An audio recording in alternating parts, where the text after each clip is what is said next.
Bienvenidos, es el punto de partida en el deporte. La actividad va terminando, va culminando todo lo que sucede a nivel deportivo, tanto a nivel nacional como a nivel local. Después en Europa llega la fiesta, si no importa, siguen jugando. En Inglaterra principalmente no se para la actividad deportiva, se sigue jugando entre lo que es el brindis de la Nochebuena y el comienzo de la Navidad o de fin de año. Vamos a hablar ahora de situaciones curiosas que han pasado a lo largo de la historia desde que las camisetas de fútbol comenzaron a tener número. En el 50 comienza el fútbol a tener números en los dorsales. De esa manera, por ejemplo, recordemos Uruguay jugando la final del mundo, en Maracaná, con números rojos, camiseta celeste, números rojos. Después la historia diría que Uruguay tendría números negros. Pero el 5 de Obdulio Varela, un emblema de nuestro deporte, el 5 era de color rojo y está en el Museo del Fútbol y es maravilloso. Pero después las modas y los cambios, y van surgiendo las cábalas, los jugadores de fútbol comenzaron a tener algunas mañas que a veces llaman la atención. Por ejemplo, la de Zamorano, Iván Zamorano, el chileno, que jugaba con la número 9 porque era titular en su selección, porque era ídolo en Chile, porque llegó al Real Madrid y también era ídolo, hasta que llegó Ronaldo. Cuando llega Ronaldo, era la estrella, le dan la número 9, le quitan la número 9 a Zamorano. Zamorano, para no perder el número 9, juega con el número 18 supuestamente, pero es el 1 más 8. O sea, era el 18 para mirar desde afuera, pero para el que sabía la intención del jugador era que le había puesto un signo de más y de esa manera quedaba el 1 más 8 sumando 9, ¿no? O sea, cosas que llaman la atención. Vamos a recorrer la historia de lo que ha pasado con las camisetas de fútbol. La numeración, que comenzó a ser obligatoria para la FIFA en el año 1950, era del 1 al 11 dentro de la cancha y en los tiempos modernos del 1 al 23 en competiciones oficiales.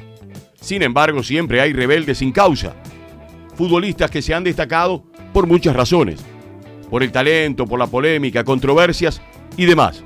Sin embargo, hay algo que no puede pasar desapercibido para aquellos aficionados a quienes sus ídolos utilizan números que son raros y que se lucen una vez cada tanto.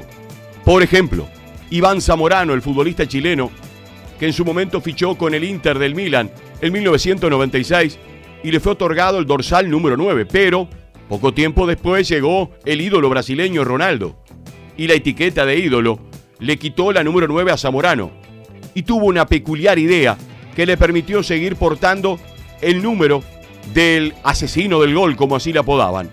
Se puso 1 más 8. Ese era su número en la camiseta.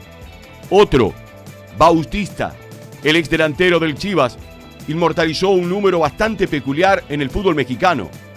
Lució la número 100 en el dorsal del rebaño sagrado como homenaje por el centenario del club de Guadalajara y para hacerlo más especial se hicieron del campeonato. Hicham Zerouali, uno de los casos más extraños del delantero marroquí del Aberdeen, que eligió el dorsal 0 para jugar en el fútbol de Escocia. No marcó ningún gol, caso contrario a equipos anteriores donde él usó la 11 y la 47 y fue goleador. Este futbolista lamentablemente murió en el 2004 en un accidente de automovilismo. Otro de los números curiosos fue el de Edgar Davies, aquel holandés que jugara de lentes y que pasara en el final de su carrera por el Barnet, equipo de Inglaterra, y antes de retirarse llevó la número 1. Alexander Arnold, lateral derecho, que tiene tan solo 21 años y ya es uno de los mejores en su posición. El inglés ya sabe que es ganar una Champions League y ser llamado para la selección de Inglaterra, aunque es curioso, su número es el número 66. Es un canterano del Liverpool. Otro, el delantero peruano Paolo Guerrero, cuando llegó al club, eligió la dorsal 79 en el Inter de Porto Alegre, equipo brasileño que obtuvo su última liga en 1979. Por eso su elección, para ver si podía darle ayuda para conseguir el título en Brasil. Jorge Campos, una leyenda colorida y vivaz en el Arco de México, fue reconocido en el mundo entero, no solo por atajadas, sino por sus colores en su indumentaria y grandes atuendos.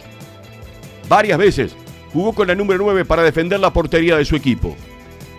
Otro fue el gran Ubaldo Pato Filiol, el arquero de la selección argentina, campeón del mundo del 78.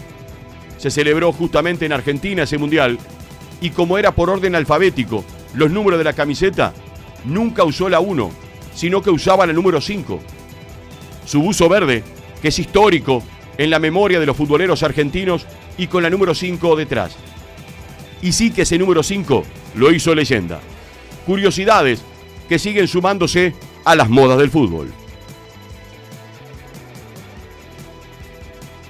Historia de clubes que han sido grandes a nivel del fútbol mundial y de su país aún más, jugando Champions League, jugando Copa UEFA, y hablo del Chievo Verona, equipo italiano que llegara justamente a los primeros lugares, después de estar mucho tiempo en la tercera división de Italia, después en segunda, y después ascendiendo y siendo uno de los clubes animadores de la década de los 90 y principios del 2000. Sin embargo, el tema económico, los malos manejos económicos de aquellos que venían, invertían, o que gerenciaban la institución, hicieron que el equipo comenzara en declive económico, que era quiebra económica, y de esa manera hoy el Chievo Verona no existe, no está jugando ni siquiera a nivel amateur.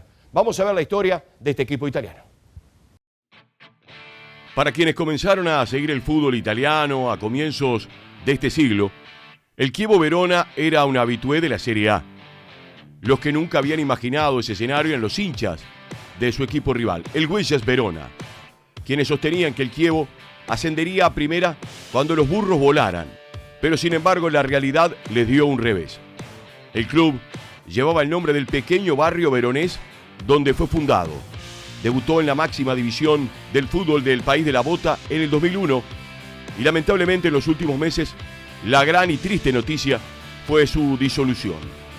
Tras no conseguir un comprador, la falta de ingreso durante la pandemia, fue declarado insolvente.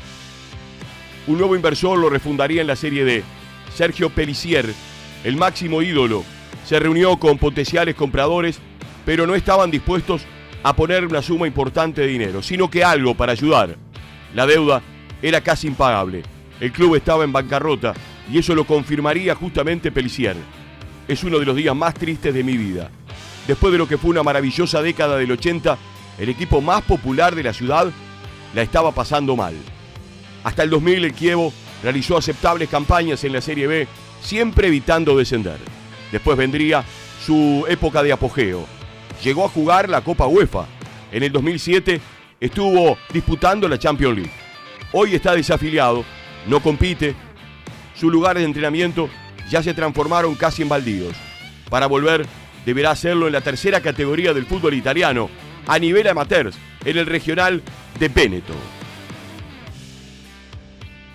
Nos vamos a la pausa, a la vuelta de la misma continuamos informando aquí en 11 Noticias.